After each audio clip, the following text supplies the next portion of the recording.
The first time she lied about being broke, it was under the bright noon sun of a busy cafe, her hands wrapped around a chipped mug, her eyes steady as she watched yet another man calculate her worth and quietly disappear.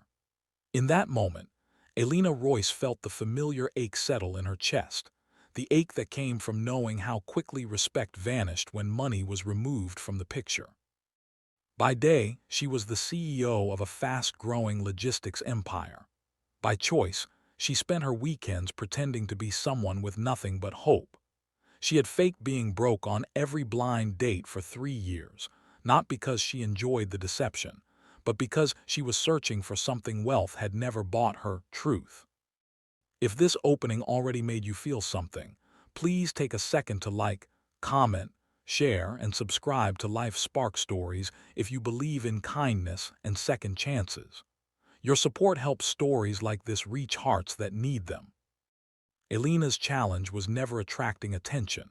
It was surviving disappointment.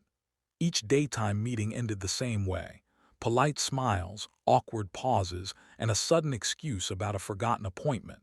She told herself she was strong enough to handle it, but each failed date chipped away at her belief that genuine connection still existed.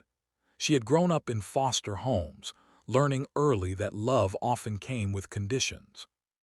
Success had protected her from poverty, but it had also isolated her, surrounding her with people who wanted access rather than intimacy.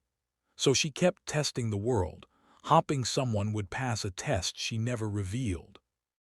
On a warm afternoon at a public park cafe, sunlight spilling across wooden tables and children laughing nearby, Elena met Marcus Hale. He arrived pushing a worn stroller, apologizing for being early because his childcare shift ended sooner than expected.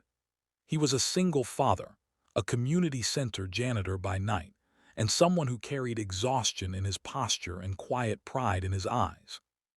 Elena told him the same story she told everyone, that she was between jobs, living frugally, unsure of her future. She waited for the flicker of judgment. It never came.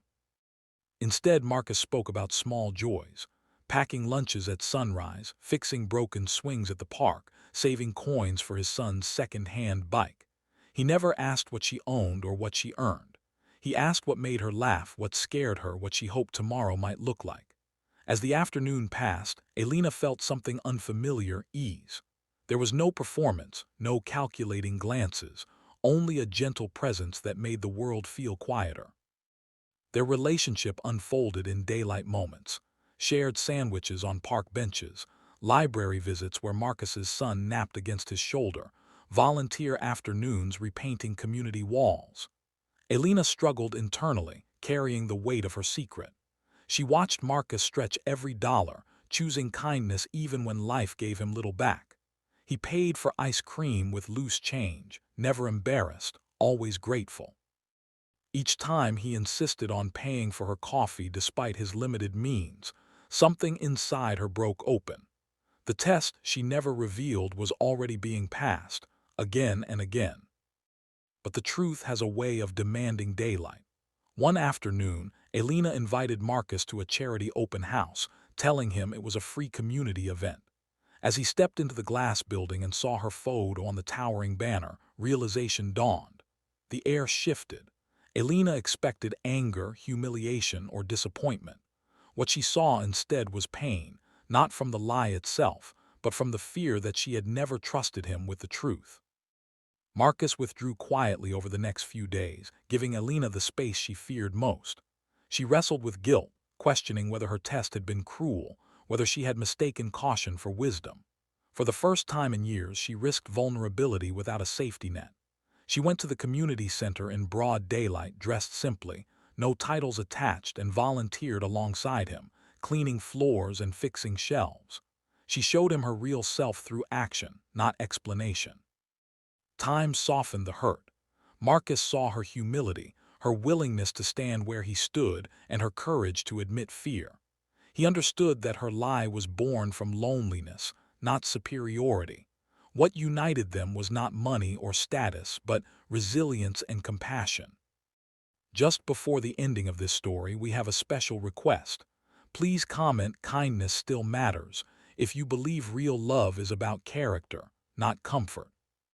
In the end, Elena didn't find love because she was rich or because she pretended to be poor.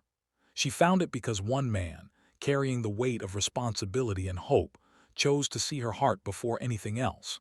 If this story touched your heart, please like, comment, and share this video to help spread its message. Sometimes the rarest treasure is not found in wealth, but in the quiet strength of someone who gives without expecting anything back.